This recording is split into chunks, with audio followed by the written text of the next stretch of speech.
Ngiyabulisa abazalwane namhla intawa ye-14 inkonzo yethu ke iyaqala ephepheni 104 Inkosi mayibenani. Ibongeni inkosi.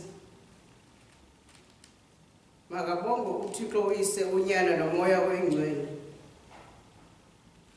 Uzuko uThixo ezulwini. Uxolo ebantwini bonke emhlabeni. Nkosi Thixo kumkani wasezulwini. Thixo ongubawo ongamandla onke. Siyakunqula siyakubulela. Siyakubonga ngenxa yobukhulu buzuko lwakho.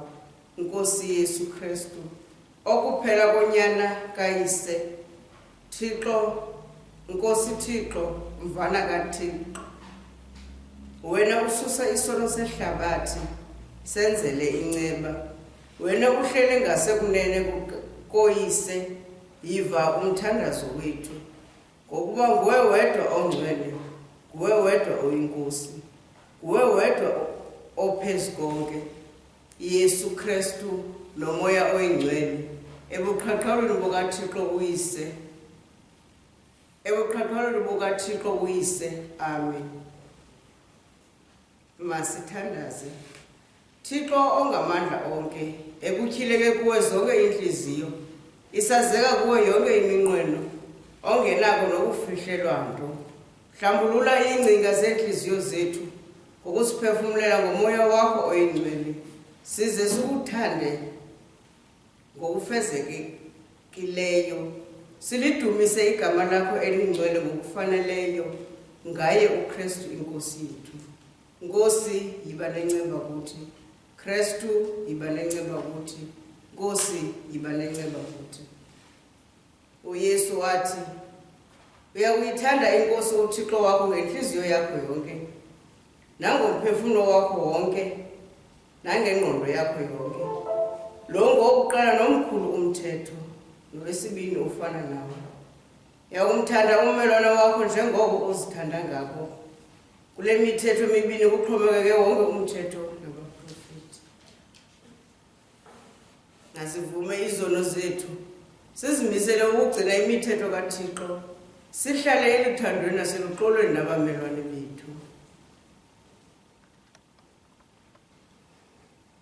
Thixo ongamandla onke bawethu wasezulwini siyaguquka sivuma ukuba sikonile ngetyala elilethu ngokucinga ngokuthetha nangokwenza nangako esithe asakwenza ngenxa yonyana wakho uKristu inkosi yethu sixolele konke okudlulileyo wenze ukuba sikukhonze ngenhlalo entsha kuzukiswe igama lakho. Masikhuleke. uThixo ongamandla onke oxolela bonke abaguqukayo ngenyaniso makabe nenceba kuni anixolele izono zenu anikhulule kuzo aniqinisa amonomeleze kukonke okulungileyo anigcine bomini okungunaphakade ngoYesu Kristu inkosi yethu amen. Masithandaze icollector namuhla. Bawo osezulwini unyana wakho walutshila ngemiqondiso nezimanga uthando lwakho olusindisayo.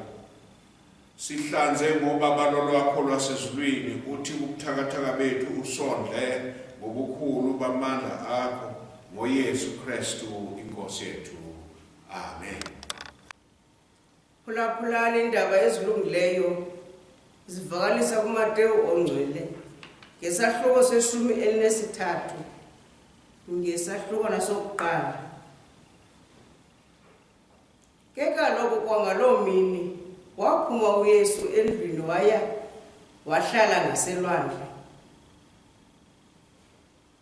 Kwahlanganisana kuye abantu abaninzi wathi yena wangena emkhombeni wahlala phansi zathi zonke izihlwele zema elunxwemeni, wathetha kubo indawo ezininzi ngemizekeliso esithi, yabonani, umhlwayeli waphuma wayokuhlwayela. Ekuhlwayeleni kwakhe inxalenye yokhozo yawa ngasendleleni, zeza iintaka zayidla, zayigqiba. Ezinye ke zawa ezindaweni ezahluke ezilulwalwa, apho bezingenamhlaba mninzi. Zaphuma ke kwa oko ngenxa yokuba bezingenabunzulu bomhlaba. Wathi ke lakuphuma ilanga zatsha, zaza ngenxa yokuba zingenangcambu zona kwaphela. Ezinye ke zawa emithaneni enameva, yaza imithana enameva yakhula, yaziminxa. Ezinye ke zawa kuwo wonke umhlaba omhle, zanika iziqhamo, olunye lwanika 100, olunye 60, nolunye 30. Lowo unendlebe zokuva makeve. Livangeli likaThixo leli.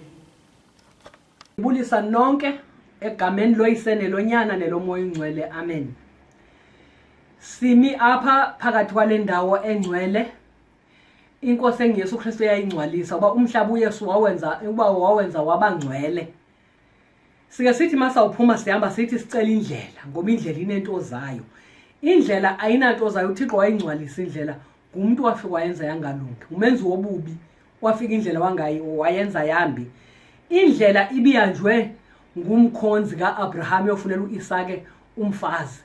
uYehova wayenza yanempumelelo, wahamba uhambo ethandabuza, kodwa uAbraham emxelela uba intombazana eyawufika kuqala emlanjeni izokha amanzi uze uthethe nayo, yiyo eyawuba yinkosikazi kaIsake.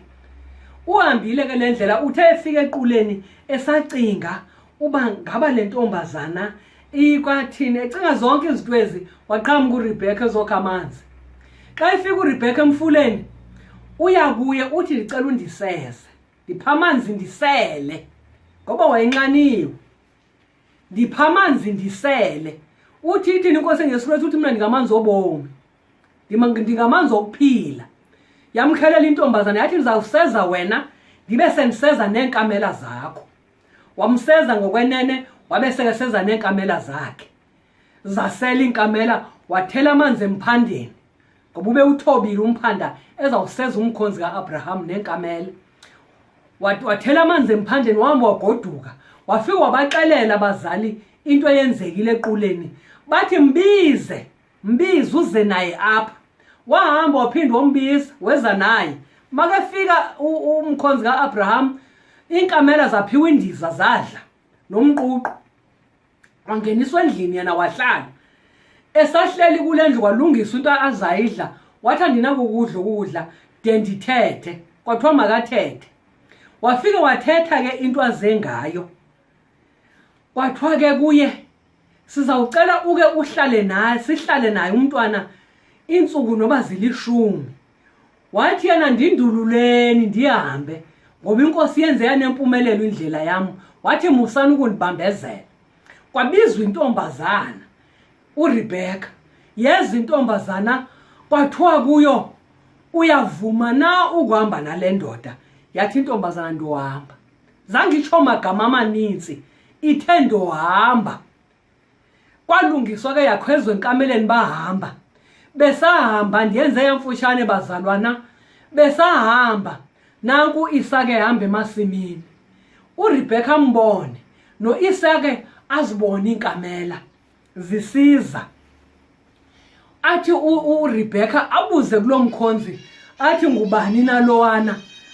ohamba phansi emini ehle enkameleni ehla guqe ngamadolo athwala isigqubuthelo ngoba wayesekeya kwenye indawo ngoku engasayi kwindawo elapha kufutshane wayeya kwenye indawo ehle enkameleni athwala isigqubuthelo sakhe afike amthathu Isake uRebecca ahambe naye kuthiwa yaqala ukutshintsha impilo kaIsake kwakufika uRebecca yatshintsha impilo zajika izinto waphila obunye ubomi ngoba wayenenhliziyo ebuhlungu eshiwe unina yaqala yatshintsha impilo kaIsake wakuba echole uRebecca ithi incwadi kaMpostoli uPawulos kwabaseRoma 6 uthi uMpostoli uPawulos uthi endithandayo ukukwenza andikwenzi kodwa endingakuthandiyo ndiyakwenza ngenxa yantoni uthi ngenxa yesono esisemalungwini akhe esilawula amalungu omzimba wakhe isono siyawalawula amalungu omzimba womuntu isono siyawalawula amalungu omzimba womuntu silawule ilihlo lomuntu silawule ingqondo silawule ulwimi olokuthetha yingakho kuthiwa ulwimi ngeyona nto inkulu ulwimi ngoba ulwimi lisebenza ukudla lisebenza ukuxoka lithetha amanga thetha into engekho ngolwimi ilwimi lililungu nelihlo lililungu libona into engasoyiyo athi umuntu ndimbonile kanti ubone into engasoyo lilihlo ngoba lililungu uthe ngenxa yamalungu asesonweni uthe ndingakuthandiyo ndiyakwenza umuntu uyayenza into angayifuni ngenxa yokulawulwa lilungu elisemzimbeni wakhe omnye umuntu ade enze into kanti lento ayenzayo ulawulwa sisono esikuye ngaphakathi yingakho ke kuthiwa isono siyamnukela uThixo uThixo isono akasifuni siyamnukela ngoba sifike sibe lugange sidilize ubuhlobo phakathi komuntu noThixo buphela ubuhlobo abe uThixo emthanda umuntu wakhe kodwa ngenxa yesono esipha kuye esisono sifike senza idivision phakathi kwakhe noThixo senza sahlukanisa umuntu noThixo yingakho ke namhlanje uThixo esibiza ethi izani kum nonke kule ncwadi kaMateyu ivangeli uthi izani kum nonke akakhethi umuntu oyedwa uthi izani kum nonke nina nibulalekayo nisindwayo ngumthwalo athi ndawo ninika ukuphumla akekho ongakufuna ukuphumla maseke sisukile kulomhlaba omagada ahlabayo wonke umuntu uyakufuna ukuphumla uyasibiza ke namhlanje uThixo ekseni uthi izani kum nonke nina nibulalekayo nisindwayo ngumthwalo uthi ndayifunela ukuphumla imiphefumulo yenu uzasizuzela ukuphumla uphumle ngenxa kaThixo akufunela ukuphumla kwaphakade ungathi noba sowufile usokole emhlabeni uphinde uyosokole ezulwini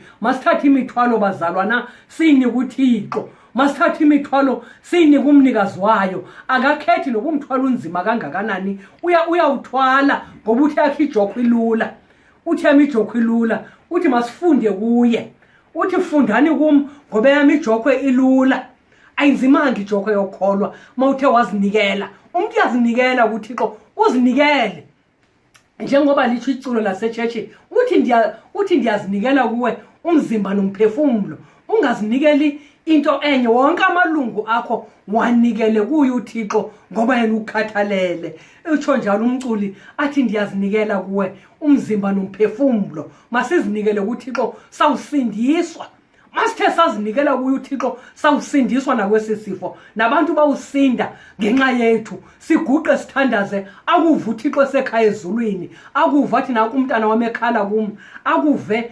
ukhala ukhalela ilizwe libhubhayo sisife sisodwa ukhalela ilizwe libhubhayo ukhalela abanye abantu ukhalela umphefumulo wakho ukhalela abantwana bakho uthi Thixo ngalomzuzu uzundikhumbule ucela ukukhunjulwa nguThixo uthi nakwesisifo Thixo uzundisindise usindise abantu bakho emhlabeni wonke jikelele ngoba kaloku esisifo siwuzwe lonke asonto basilapha eSouth Africa kuphela izwe lonke uba ngangena kule ndawo ufike kufaka isifonyo uba ngangena kule ndawo asikhethi umuntu ofundile asikhethi umuntu ongafundanga sigawula lizembe libekiwe ezincanjini eligawula wonke umuntu ligawula liphose emlilweni ligawula wonke umuntu uthi kodwa xa nithe nazinikela kum ngenhliziyo zenu nangemiphefumulo yenu evumayo uzawusiva uThixo xa sithe sazinikela kuye, sazinikela uba siyakholwa kuye inkosi enguYesu Kristu, sikholwe ngokwenene nangenyaniso, kungabi hafu ukukholwa kwethu, sizinikele kuye njengoba esibiza ethi izani kumnoke. Uthi izani kumnoke uyasibiza. Uthi umpostoli uPawulos kule ncwadi yakhe incwadi yompostoli uPawulos apho ndimthanda khona, uthi kuba siyazi ukuba umthetho ungowomoya, ke mna ndingowenyama.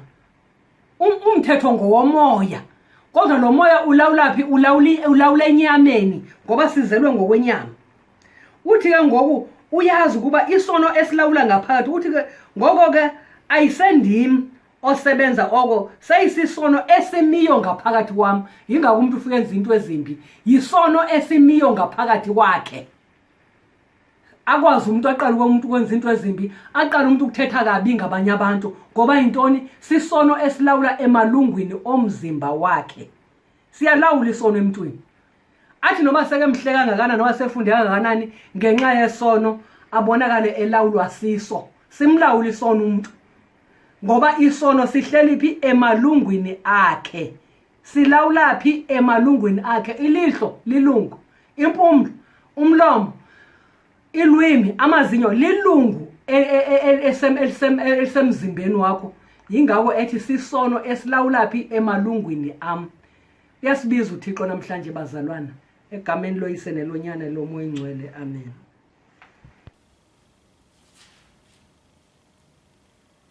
Sawuvuma isivumo sokholo saseNikeya. Siyakholwa kuThixo omnye, uYise ongamandla onke, umdali wezulu nomhlaba, nezinto zonke ezibonakalayo nezingabonakaliyo. Siyakholwa kwinkosi enye, uYesu Kristu, okuphela konyana kaThixo, owazalwa nguyise kwasephakadeni, uThixo ovela kuThixo, ukhanyiso oluvela kolukhanyiso, uThixo wenene ovela kuThixo wenene, owazalwa engadalwanga, emonye noyise. Zonke izinto zenziwe ngaye, ngenxa yethu thina bantu nangenxa yosindiso lwethu wehla ezulwini ngamandla kaMoya oyingcwele, wazalwa yintombi uMariya, waba ngumuntu. Ngenxa yethu wabethela emnqamlezweni ngemihla kaPontiyo uPilato, wevuka unzima, wafa wangcwatywa. Ngomhla wesithathu wavuka ngokwezibhalo, wenyukela ezulwini, uhleli ngasekunene kayise, wobuya esebuqaqawulini eza kugweba abahleliyo nabafileyo, obukumkani bakhe bungasayi kuphela. Siyakholwa kuMoya oyingcwele, inkosi umdlisi wobomi, uphuma kuyise nakunyana, unqulwa ezukiswa kunye noyise nonyana, wathetha ngabaprofiti. Siyakholwa kwikerike engcwele ekatholika yabapostile. Sivuma ubhaptizo olunye lokuqolelwa kwezono. Sijonge nokuvuka kwabafileyo nobomi bephakade elizayo. Amen. Umthandazo walo mhla sawufumana kupage 113, umthandazo C, kuma-prayer book wethu.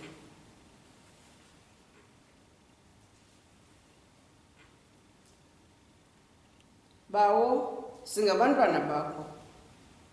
Umoya wakho ohleli ngaphakathi kuthi, nathi sikumoya wakho, wena sive ngokuba ngumoya wakho othethayo ngaphakathi xana sithandaza. Bawo, ngothando lwakho oluzinzileyo, uyazelelela indalo yakho, siphe isivuno ezanelisayo zezilimo zethu. Nkosi sive, wena uzuzukisile ebomini babangcwele abangenakubalwa. Siphe thina amandla ngomthandazo yabo kuba silandela ezinyathelweni zabo. Kristu sive. Bawo thina siyazi ukuba wena ulungile, nangokuba uyabeva abo bazibika kuwe. Siphe thina bantu bakho onke oko kusilungeleyo kanye ukuze sikuzukise ngonyana wakho uYesu Kristu inkosi yethu, ohleliyo elawula nawe nomoya oyingcwele emnye uThixo ngoku nangona phakade. Amen.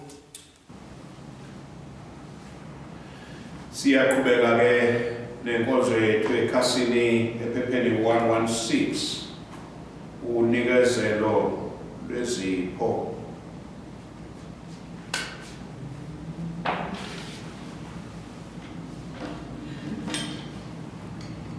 Mawubongwe wena Nkosi Thixo wendalo yonke, ngenxa yokulunga kwakho sinesonka sisinikelayo, isonka esinikezwe ngumhlaba nesenziwe izandla zomuntu, kuthi esisonka sisonka sobomi. Mawubongwe wena Nkosi Thixo wendalo yonke, ngenxa yokulunga kwakho sinalewayini siyinikelayo, esisiqhamo somdiliya nesomsebenzi wezandla zomuntu, futhi le ndebe yindebe yosindiso.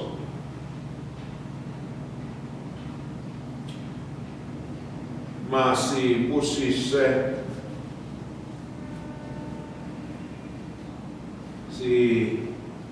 ngwaliswa isonka newayini. Sive bawo wasezulwini, uze ngezwi lakho nangomoya oyingcwele usikelele ugcwalise esisonka nale wayini, khona ukuze naso sibe yisakramente yomzimba negazi enexabiso lonyana wakho uYesu Kristu inkosi yethu, owathabotha isonka nendebe waze wathi eli ngumzimba wami ligazi lami.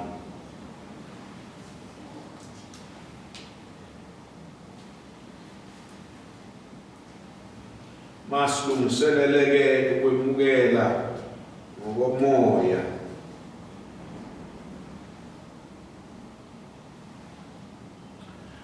Zolani ke ngoko nazi ukuba mnandi uThixo. Nkosi thulisa onke amazwi enhlizweni yami ube ngokwakho kuphela. Ibonge inkosi mphefumulo wami, ungazilibali zonke izinywe zayo. Ngakho-ke nangaso lesikhathi ungasho lamazwi, ngena enhlizweni yami Nkosi Jesu, ngena enhlizweni yami Nkosi Yesu, ngena enhlizweni yami Nkosi Yesu. Sondelani ke nizokwamukela umzimba Nkosi yethu Jesu Kristu awunikelela nina negazi lakhe anokhisela nina. Mamukeleni ezinhlizweni zenu ngokukholwa bonke.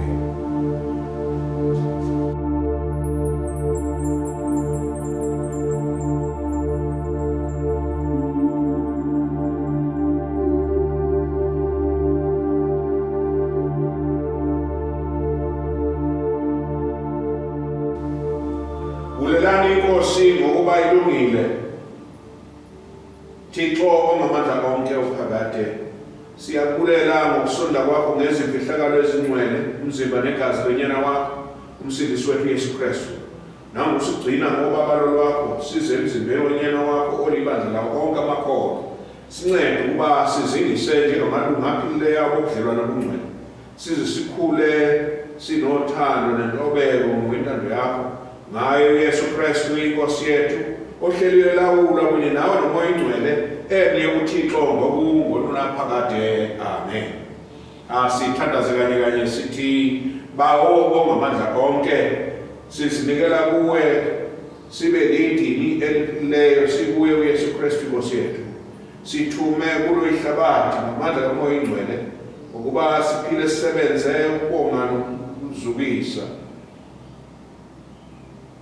samukele isibusiso uxolo lukaThixo ogqitha konke ukuqonda magcine inhliziyo nengqondo zenu limazi umthanda uThixo nonyana wakhe uYesu Kristu inkosi yethu. Ithi insikelelo kaThixo ngamandla wonke uyise unyana nomoya ongcwele ibe phakathi kwenu ihlala nani ngonaphakade. Amen. Phumani-ke ngoxolo nithande nikhonze inkosi egameni likaKristu. Amen.